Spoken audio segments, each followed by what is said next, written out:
Hello everyone, welcome to learning centre. तो पिला माने पूर्व वीडियो रे तो आमे महात्मा गांधी को इंग्लैंड रे बारिस्टरी पाठ पढ़िबा एवं दक्षिण आफ्रिका गस्त कथा पढ़िथिले।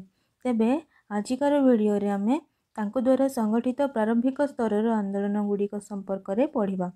तो आजिर क्लास स्टार्ट करबा पूर्वरु गांधीजी को महात्मा आख्या किए देथिले एवं तांकर राजनैतिक गुरु किए थिले तांकर नाम तुम्हें कमेंट बॉक्स रे निश्चित भाव में लेखिकी जणाइबो।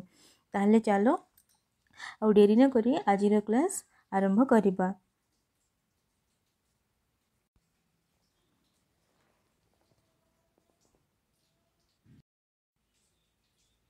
तो आजिर क्लास टी रही महात्मा गांधी को तांकर प्रारंभिक समयर जो आंदोलन रही एक रे होची चंपारण आंदोलन, दुई रे खेड़ा आंदोलन, तीन रे अहमदाबाद लुगा कारखाना आंदोलन एवं चार रे राउलात आईन विरोध रे आंदोलन। तो आजिकार संपूर्ण क्लास टी यही चारोटी आंदोलन संपर्क रे रहबो। तो चलो आमे आरंभ करिबा चंपारण आंदोलन ठारू।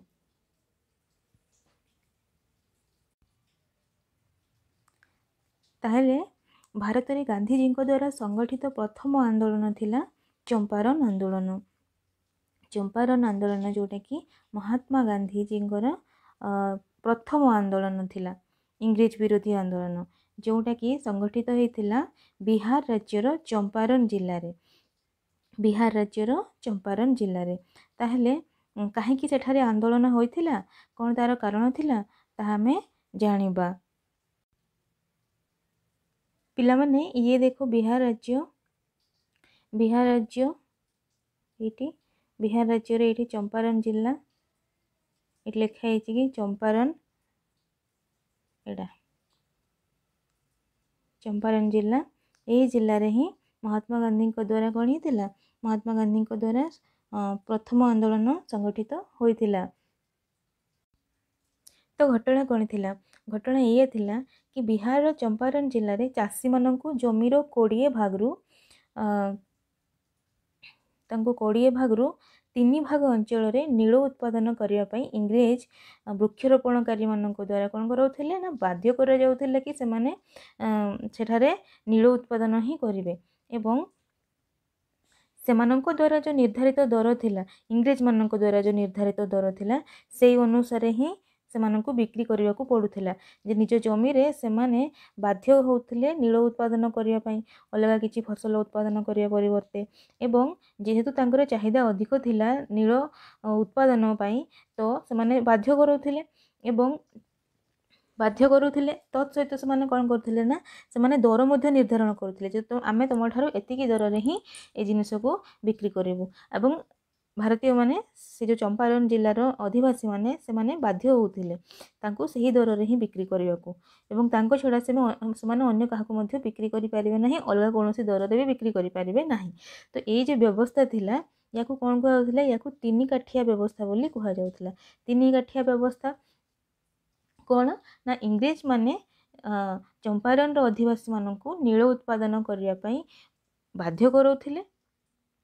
केते भाग जमी रे ना तांको जमीर 20 भागरू 3 भाग अंचल रे 20 भागरू 3 भाग अंचल रे नील उत्पादन करने से माने बाध्य करूथिले एवं तांको निर्धारित दर अनुसार ही तांको बिक्री करने को पड़ुथिला।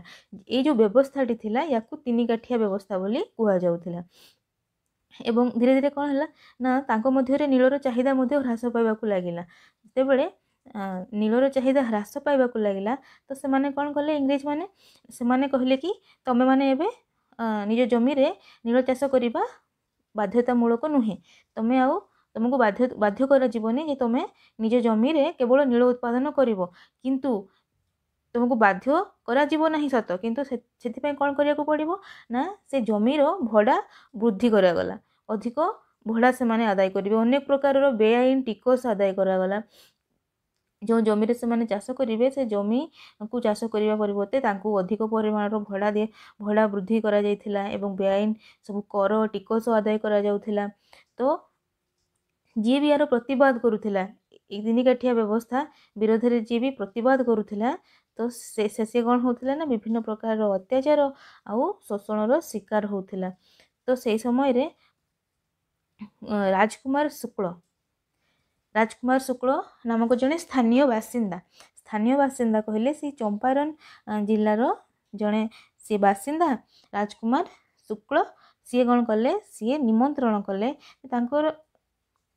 स्थान जो जिले में चाषी मानकर जो विभिन्न प्रकार समस्या सब उपजुची एवं प्रतिवाद कले से माने शोषण शिकार होउछंती। तो ए सब समस्यार समाधान पाई ए सब समस्यार अनुध्यान पाई गांधीजी को से निमंत्रण करथिले कि राजकुमार शुक्ल गांधीजी को निमंत्रण करथिले चंपारण जिलार चंपारण जिलार जी अधिवासी थिले।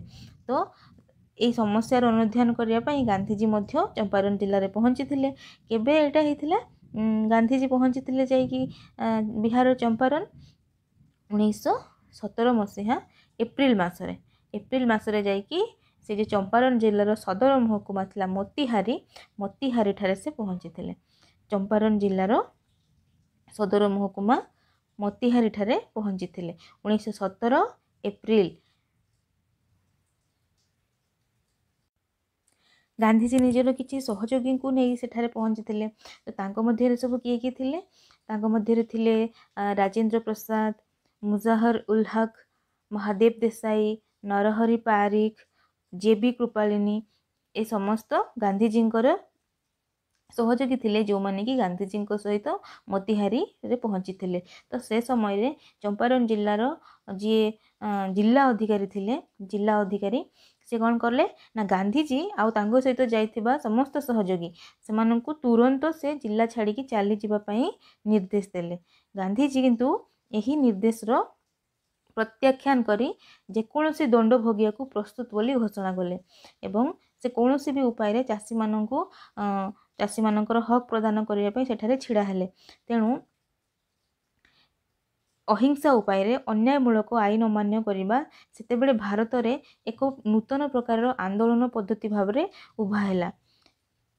आंदोलन तो करहब किंतु सेटा अहिंसा उपाय जोड़ा कि महात्मा गांधी सत्याग्रह अस्त्र प्रयोग करुले एटा गोटे नूतन प्रकार आंदोलन पद्धति भाव में उभाला।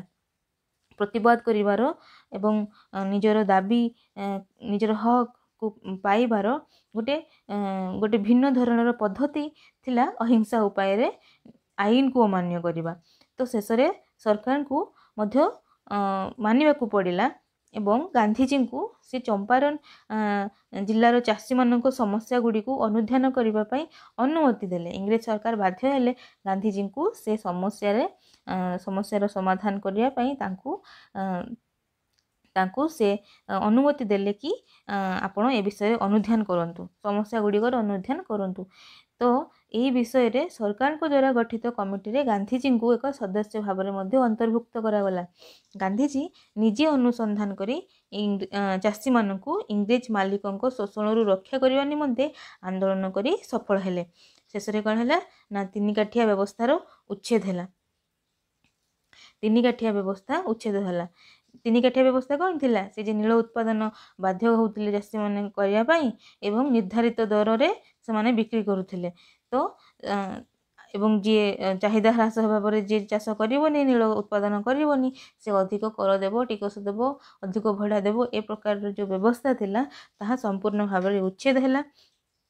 एवं आहरी मध्य बड़ कथा जे इंग्रेज मालिक जो थिले ना इंग्रेज मालिकों द्वारा बेआईन भाव में जे आदाय करथिले जो अर्थ बा टंका सेटा तांकू 25% चाषी मानू फेरस्त करने पड़ेगा।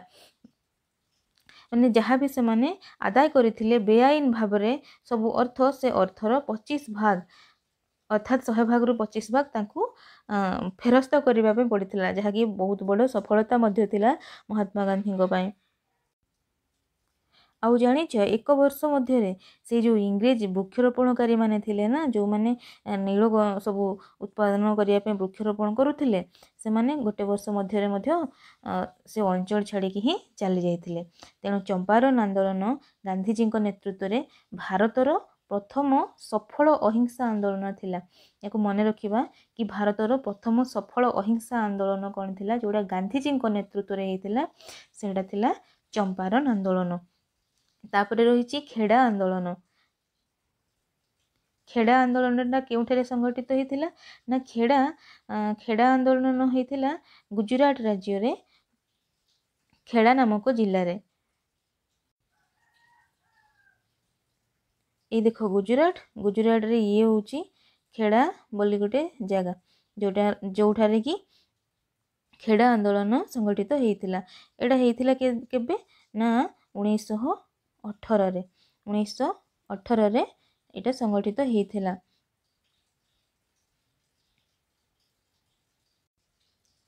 ଉଣେଇଶହ 18ରେ କ'ଣ ହେଲା କି ସେ ମସିହାରେ 1918 ମସିହାରେ ଦୁର୍ଭିକ୍ଷ ଦେଖାଦେଲା। ଗୁଜୁରାଟର ଖେଡ଼ା ଜିଲ୍ଲାରେ ଭୀଷଣ ଦୁର୍ଭିକ୍ଷ ଦେଖାଦେଲା। ଶସ୍ୟ ଉତ୍ପାଦନ ହେଇପାରିଲାନି, ଶସ୍ୟ ଉତ୍ପାଦନ କ୍ଷେତ୍ରରେ ବାଧା ଉପୁଜିଲା। ତ ସେ ସମୟରେ ରାଜସ୍ୱ ବିଭାଗର ଗୋଟେ ନୂଆ ଏକ ନିୟମ ଅନୁଯାୟୀ ଜମିର ସ୍ୱାଭାବିକ ଉତ୍ପାଦନ ପରିମାଣର 1/4 ଯଦି କମ୍ ପରିମାଣରେ ଶସ୍ୟ ଉତ୍ପାଦନ ହୁଏ ତ ଚାଷୀମାନଙ୍କୁ ତାଙ୍କର ରାଜସ୍ୱ ଦେୟ ପରିମାଣ କୋହଳ କରାଯିବାର ବ୍ୟବସ୍ଥା ଥିଲା।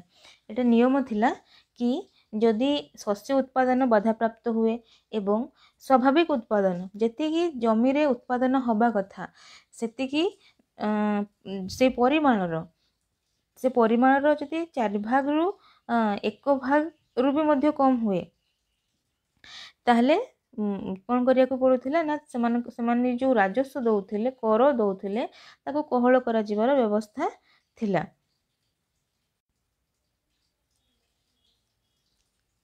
ଧରି ନେବା କି ଇଏ ହେଉଛି ସ୍ୱାଭାବିକ ଉତ୍ପାଦନ, ୟାକୁ ଆମେ 4 ଭାଗ କରିଦେଲେ ଏ ଯେଉଁ ସମ୍ପୂର୍ଣ୍ଣ ଉତ୍ପାଦନର ଧର 4 ଭାଗରୁ 1 ଭାଗ ଯେତିକି ହେବା କଥା ସେତିକି ମଧ୍ୟ ଶସ୍ୟ ଉତ୍ପାଦନ ହେଲାନି, ଏ 1 ଭାଗ ବି ଉତ୍ପାଦନ ହେଲାନି, ତ ସେମାନେ କର ଦେବେ କିପରି?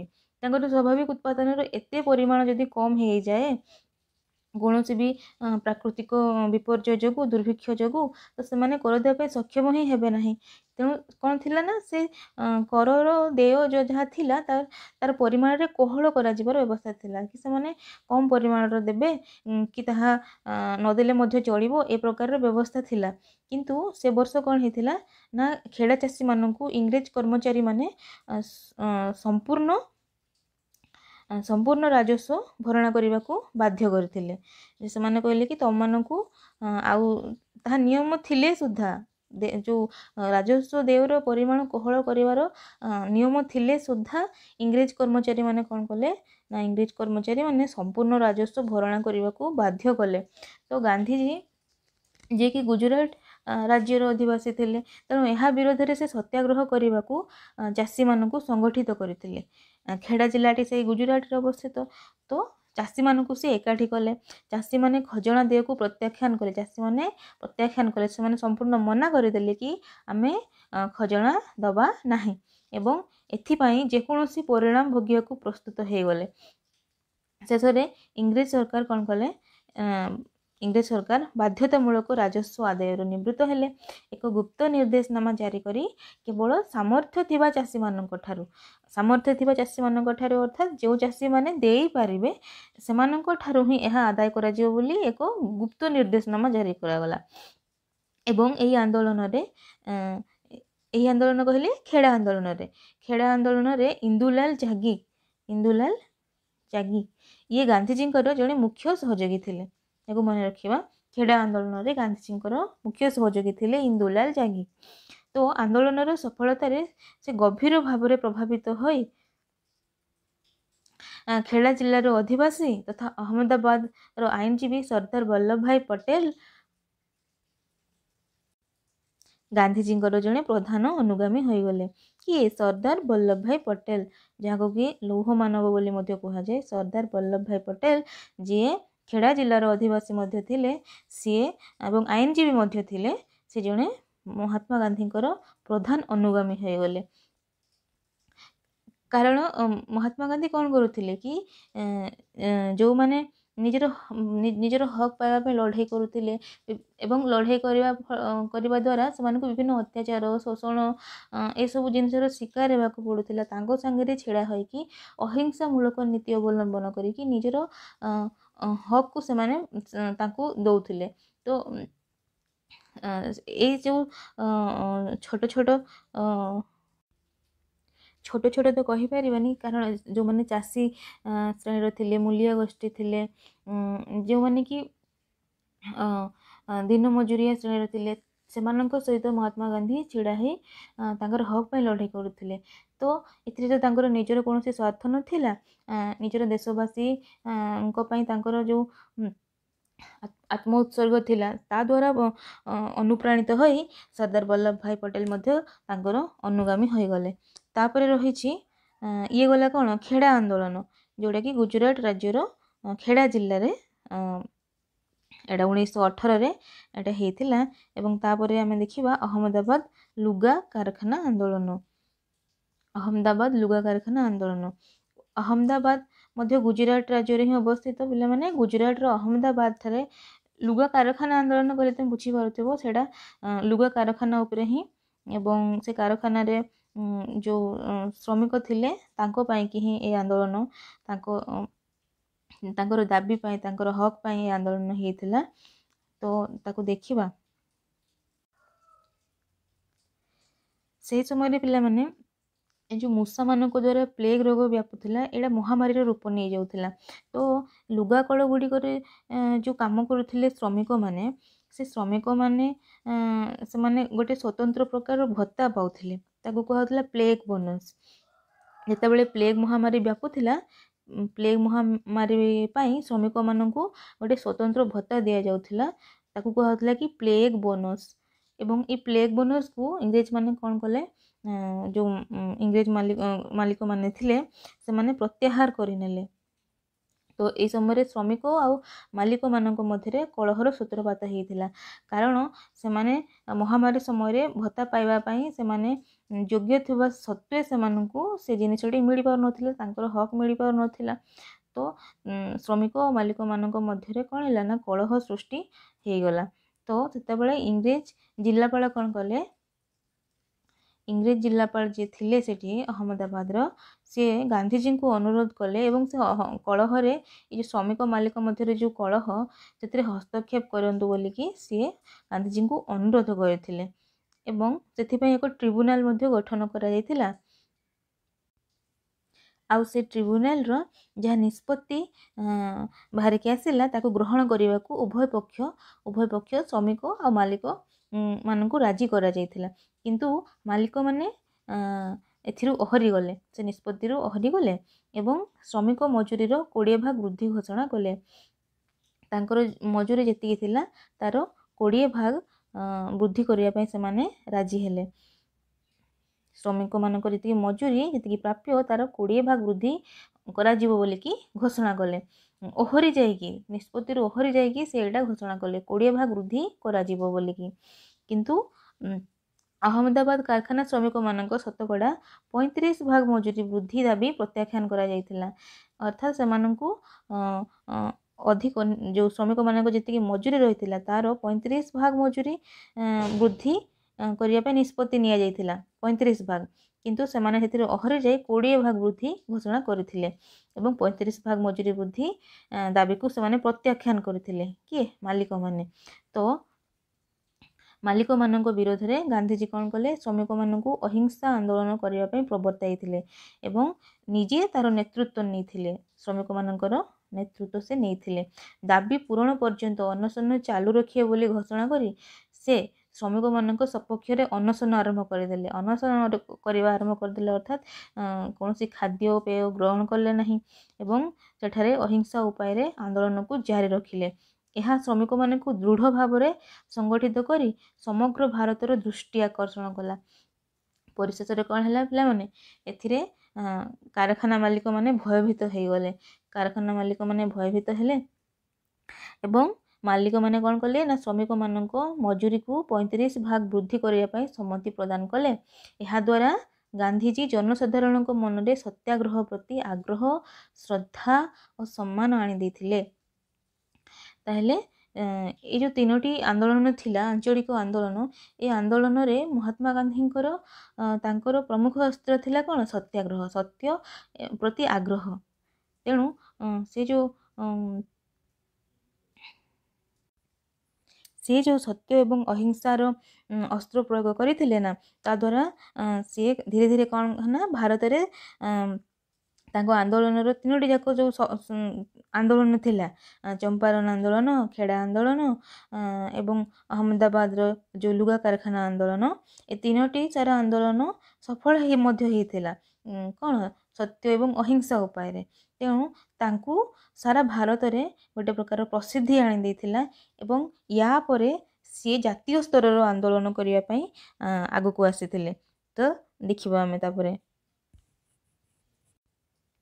या पर जो आंदोलन थिला रावलात आईन विरोध रे आंदोलन जोड़े कि रावलात आईन बोली गोटे आईन प्रणयन कराइथिला इंग्रेज मानक द्वारा ता विरोध रे जो आंदोलन टी हेथिला से आंदोलन टी कौन थिला जानिछ से आंदोलन टी महात्मा गांधी प्रथम जातीय स्तरीय आंदोलन थिला अर्थात ए आंदोलन रे सारा भारत जोग देथिले सारा भारत रो आदिवासी गांधीजी को समर्थन करथिले तेणु रावलात आईन विरोध रे जो आंदोलन थिला एटा रावलात आईन विरोध रे जो आंदोलन थिला एटा होची प्रथम महात्मा गांधी प्रथम जातीय स्तरीय आंदोलन तेणु एटा मध्य कौन बहुत इम्पोर्टेंट अटे रावलात आईन विरोध रे आंदोलन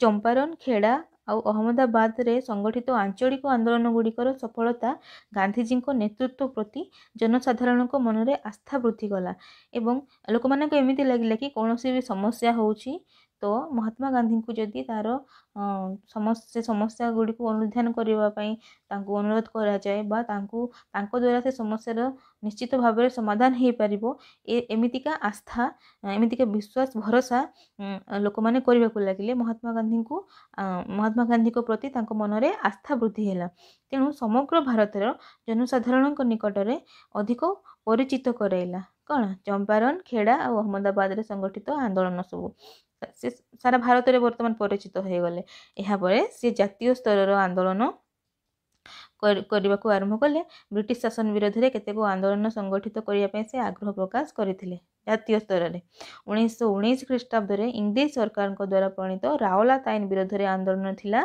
गांधीजी प्रथम जातीय स्तरीय आंदोलन 1919 ख्रीष्टाब्द में संगठित होता जोटा कौन रावलात आईन विरोध में आंदोलन एटा गांधीजी प्रथम जातीय स्तरीय आंदोलन थिला 1919 ख्रीष्टाब्द जो आंदोलन ताले रावलात आईन कौन थिला से विषय में हमें वर्तमान जानिबा रावलात आईन कौन थिला एवं ता विरोध रे काहे आंदोलन हैला ताकू हमें वर्तमान जानिबा तो पिला माने प्रथम विश्व युद्ध जे हेतिला प्रथम विश्व युद्ध हेतिला 1914 रु आरंभ होता 1914 रु 1918 पर्यंत तो से प्रथम विश्व युद्ध रे कौन होता प्रथम विश्व युद्ध रे तो देश गुड़िक दुई भाग रे विभक्त हो जाते गोटे पक्षर थिला मित्र शक्ति एवं अन्य पक्षर थिला कौन केंद्र शक्ति मित्र शक्ति पक्षर थिले जो इंग्रेज माने ग्रेट ब्रिटेन फ्रांस रूसिया इत्यादि देश एवं केंद्र शक्ति पक्षर थिले जर्मनी तुर्की ऑस्ट्रिया हंगेरी बुल्गेरिया इत्यादि सब ऑटोमन ये सब देश थिले तो से समय कौन है ना इंग्रेज मानकर अधिक सैन्य आवश्यकता है अधिक सैन्य आवश्यकता है जितेबाला से माने भारतीय मानक आश्वासन देले कि भरोसा देले कि जे तुम आम कौन मित्र शक्ति पक्षर बा इंग्रेज मान तरफ तुम केंद्र शक्ति विरोध में युद्ध कर प्रथम विश्व युद्ध रे एवं से युद्ध पर जितेबाला युद्ध शेष होते कौन करा ना तुम मान स्वाधीन कर दिया बा आमे तुम मान स्वाधीन करिकी आमे निज देश को चलीजु ए प्रकार से माने भरोसा देथिले आश्वासन देथिले भारतीय मानक तो भारतीय मानकर आशा थिला कि जेतेबेले युद्धर परिसमाप्ति घटिबो सेतेबेले से माने इंग्रेज मानक कबळरू मुक्त होई जिवे किंतु एहार विपरीत होइतिला पिला माने से माने जहाँ भी राजनीतिक दाबी थिला इंग्रेज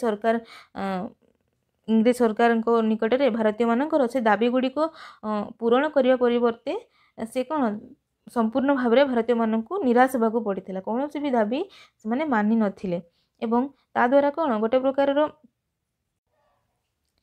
जो बड़ असंतोष सृष्टि हम यार कल्पना करिकी यार संभावना को देखिकी इंग्रेज माने कौन कले ना जमीक भारत में कौन विद्रोह न हो विप्लवात्मक कार्यकलाप न हो तो ताकू दमन करने से माने आगतुरा कौन कले ना ସେମାନେ ତ ଭାରତୀୟମାନଙ୍କର ସାହାଯ୍ୟ ନେଲେ ପ୍ରଥମ ବିଶ୍ୱଯୁଦ୍ଧରେ ଏବଂ ଆଶ୍ୱାସନା ଦେଇଥିଲେ କି ଆମେ ତୁମମାନଙ୍କୁ ସ୍ୱାଧୀନ କରିଦେବୁ, ତୁମମାନଙ୍କର ଦାବି ଆମେ ମାନି ନେବୁ, କିନ୍ତୁ ସେମାନେ କୌଣସି ଦାବି ପୂରଣ କରିନଥିଲେ। ତେଣୁ ନିଶ୍ଚିତ ଭାବରେ ଭାରତୀୟମାନଙ୍କ ଭିତରେ ବିଦ୍ରୋହ ଦେଖାଦେବ, କିନ୍ତୁ ତାକୁ ଦମନ କରିବା ପାଇଁ କ'ଣ କରାଯାଇଥିଲା ନା ଗୋଟେ ଆଇନ ପ୍ରଣୟନ କରାଯାଇଥିଲା। ସେ ଆଇନଟି ଥିଲା ରାଓଲାତ ଆଇନ। ତ ସେ ଆଇନ ଯାହା ଥିଲା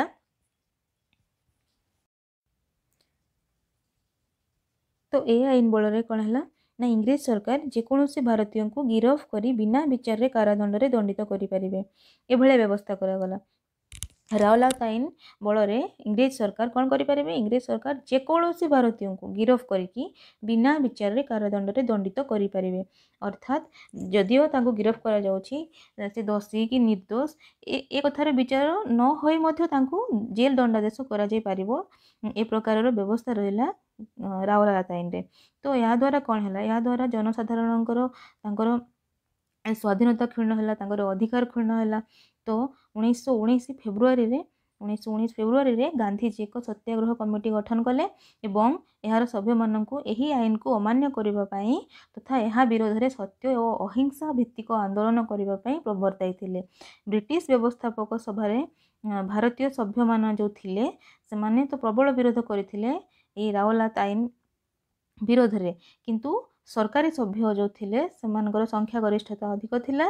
तेणु संख्या गरिष्ठता अधिक थिबा फल रे 1919 मार्च 18 रे राओलात आईन गृहीत हो गला। राओलात आईन केबे ठारू गृहीत हैला 1919 मार्च 18।